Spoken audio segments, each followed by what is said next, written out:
So with this video here, what we're going to do is we're going to kind of follow on from some of the other videos that we've done in the past, looking at Northern Ireland and like the history and politics of it, right? So definitely check those videos out as well, because there's lots of things that we've covered in those in great detail. But for today's story, what we're going to start off is in 1922. So from 1922 to 1972, what a lot of people don't necessarily know is that Northern Ireland had its own devolved government, right? So this was the government of Northern Ireland. So it had its own prime minister. It had separate elections. So like it was also part of the kind of like UK like general elections and stuff as well. But it also had its own kind of devolved assembly, similar to how the Northern Irish Assembly has things today, and also the Scottish Assembly, etc., etc.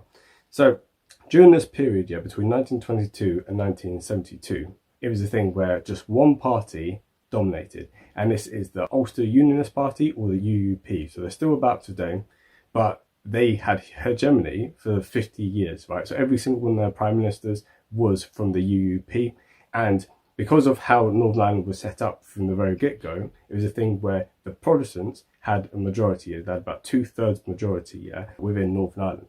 Now, in this video, unlike with some of my other videos where I've spoken about Northern Ireland, right, I'm going to be talking about Protestants and Catholics quite a lot. The reason for that is because during this kind of period here, it was, it had less to do with a thing of like, Irish nationalism versus unionism, right? So in this kind of like period here, this kind of 50-year period, it became more of a thing of Protestants versus Catholics, whereby a Protestant majority basically discriminated against the Catholics. So first of all, you had gerrymandering. So we know what that is. That's basically where you draw the lines in a certain way that will purposely disenfranchise one group for another. So it was a thing where, although they already had the 2/3 majority, it was a thing where they had like an overwhelming majority of like the total seats in this Northern Irish government, right?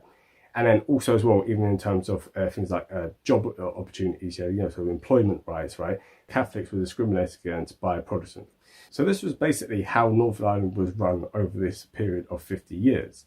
And it wasn't really until the 1960s that there started to be some real pushback. And the pushback came all the way from the top here, right?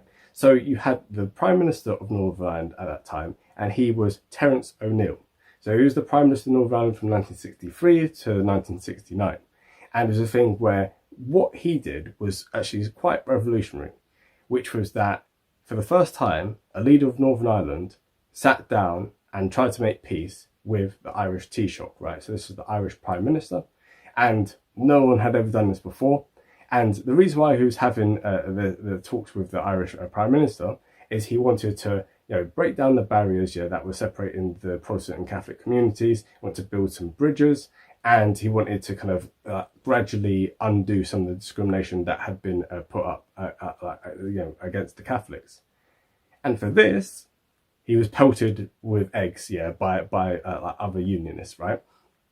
And just to kind of give an idea of just how entrenched feelings were in those days, Ian Paisley, who was a very radical leader and stuff within the unionist movement, he split off, right? And eventually his little split would go off to become the DUP. This is the Democratic Unionist Party, and this is actually today the dominant party in Northern Ireland at the moment, right? So with the DUP, the roots of this came in the anti-O'Neill alliance, right? So this is like within the UUP, so the anti-O'Neill faction. So going now into 1968, right? So you had the Northern Irish Civil Rights Associations. This is the NICRA. And what they were arguing for was the same thing as African Americans argued for in the United States. And this is just civil rights. This is voting rights, this is housing rights, this is employment rights, etc., etc. Just very, very basic things. However, at the time, you had the RUC, right? So this is the Royal Ulster Constabulary, and this is the police force in Northern Ireland. But it's a thing where they were fervently pro-unionist and discriminatory towards Catholics. So they saw this thing for, this campaign for civil rights as an attempt, as a clandestine attempt by Irish nationalists to basically further the agenda of a united Ireland. So they, as a result of this, cranked down on them, right? And so there ended up being lots of riots over 1968 and into 1969. And eventually, in February of 1969, there ended up being a snap election being called in Northern Ireland. And what ended up happening is, like we said, because there was a split between the pro-O'Neill UUP and the anti-O'Neill UUP, it meant that the pro-O'Neill faction of it, right, they were the ones who wanted there to be reform against all this discrimination and stuff. So because they weren't able to get a majority, they only had 23 out of 52 seats. It meant that that government wasn't able to pass through this legislation, which then in turn meant that O'Neill, in April of that year of 1969, he stepped down and resigned, and this cleared the way for the next person to take over.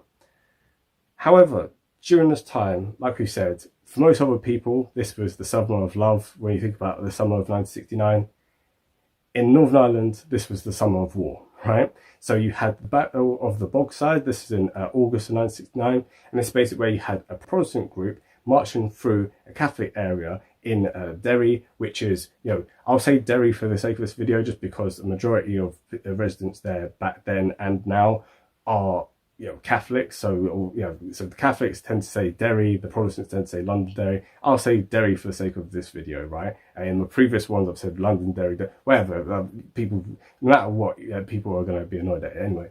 So basically they end up being the Battle of the Bogside, right? So the rest of the kind of like Catholic kind of community in the Bogside, which is where the Catholics live, they rose up against the Protestants, and then the RUC, like we said, they came in on the side of the Protestants, right? So it ended up being a huge kind of like just massive like battle and stuff, right? And what ended up happening is that the Prime Minister of the UK, which is Harold Wilson, we'll talk about him a little bit more, Harold Wilson sent in the troops to be peacekeepers, right? So in these early days, this is why I'm talking about Catholics and Protestants rather than Unionists and Nationalists, because at this point here, the British Army was seen as neutral arbiters, right? They were seen as a peacekeeping force, right? As a thing where, because they refused to go into the Bogside, this now became so-called Free Derry, and that's why even to this day you have the signs in Derry saying Free Derry, right? So during this time also, this is where you had the peace walls being constructed, right? So like we kind of said in previous videos, Shank Hill and the Falls Road peace wall, that was set up in this summer of 1969, and there's a thing where, unlike the Berlin Wall, which is now kind of a museum like piece and kind of like a historical relic, these peace walls here are still active today. So when the sun goes down each evening, these peace walls are put up. So if you want to go from the Falls Road to the Shank Hill at night, you've got to go all the way back into the city centre, like we said in previous videos. It's still a mess, right? So all this was kind of happening, and it was also during this time where, if anyone's seen like the more recent film directed by Kenneth Branagh, really check this one out. It's called Belfast. We'll look more in depth at a different point, but this film is really, really good. I can't recommend it highly enough, and it's a story actually of like what Kenneth Branagh as a child observed in the streets of Belfast. And this is where essentially there was ethnic cleansing, for lack of a better word. There was sectarian violence in which Protestants living in Catholic neighbourhoods were kicked out, but it was predominantly a thing where Catholics living in Protestant neighbourhoods were being kicked out and stuff. So this was happening over this kind of like summer of war, as we call it. And it's a thing where bit by bit, the violence kept escalating. The hatred towards even like the troops now end up escalating, and now it became more of an us versus them thing, right? And so the troubles were now really born, right?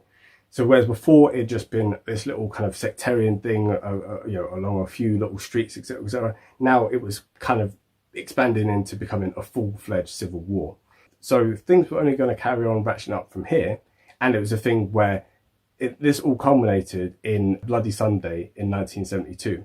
And this is where British paratroopers massacred innocent people in the streets of Derry, right? So this did permanent damage, even to this day. If you go through Derry, if you go through the museum that they have there, it still is a thing where the feeling is still very, very strong against the British soldiers who took part in that, and just to like the British state in general. So no longer at this point could, from an Irish nationalist point of view, from the Catholic standpoint, right, no longer could the British Army be seen as a neutral kind of like a force, right? And the IRA, which up until this point had kind of gone undercover, basically, right. People didn't really care about the IRA too much. This was a massive recruitment tool for the IRA, and so the violence only continued from this point on, from 1972. So now that we've kind of given the historic context here of what was happening in the build up to this thing, right? Now we have to talk about Harold Wilson. So Harold Wilson, he was the Prime Minister of the UK from 1964 to 1970, and also from 74 until 76, right? So for him, he was always kind of seen as quite a moderate character, but it was a thing where he was the one who sent the troops in initially in 1969 as a peacekeeping force. So he ended up being the leader of the opposition from 1970 to 1974. So, you know, obviously you had Ed Heath as the Prime Minister during this time. And while he was in opposition, he laid out a 16-point plan in which over 15 years, Northern Ireland would gradually be handed over to the Republic of Ireland. So there would be a united Ireland, right? Now, is the thing where as time went on, this ended up becoming less and less tenable, right? And so in 1974, when he ended up becoming Prime Minister again, he was like, right, forget about this, right? A plague on both your houses. We're just going to pull out. And this is where secretly he had the idea for Operation Doomsday, aka Operation Armageddon. Now, what did this entail? This entailed basically Northern Ireland splitting away from the UK, splitting away from the Commonwealth, and being given Dominion status. Yeah, so the Queen would still be the head of state, but for all intents and purposes, Northern Ireland would be an independent state with the borders which it had beforehand, right? So first of all, he kept this a very, very close-knit secret, right? It's not until 2008 that this ended up being like released to like the general public. There's a thing of he only told a handful of very trusted people, and he was talked out of it by two people in particular. One was his foreign minister, who was James Callaghan, who would later be the Prime Minister, who again had very similar ideas himself, but again decided against it. So there's him, and then there was also the Irish Taoiseach himself. And the reason why the Irish Taoiseach was opposed to this idea was because the Irish army at this point had just 12,000 troops in total. So to give a bit of context for that, in the the height of the Troubles, right, the British Army, which obviously is much, much larger than all this, had 21,000 troops stationed just in Northern Ireland, right? And over the course of the Troubles, there was about 40,000 troops who were deployed there. So it kind of gives you a bit of an idea of just how tiny this 12,000 force is. So he was talked out of it, but with this alternative scenario, we're going to basically think about what would have happened if Northern Ireland had basically given its independence in the 1970s, right, in 1974.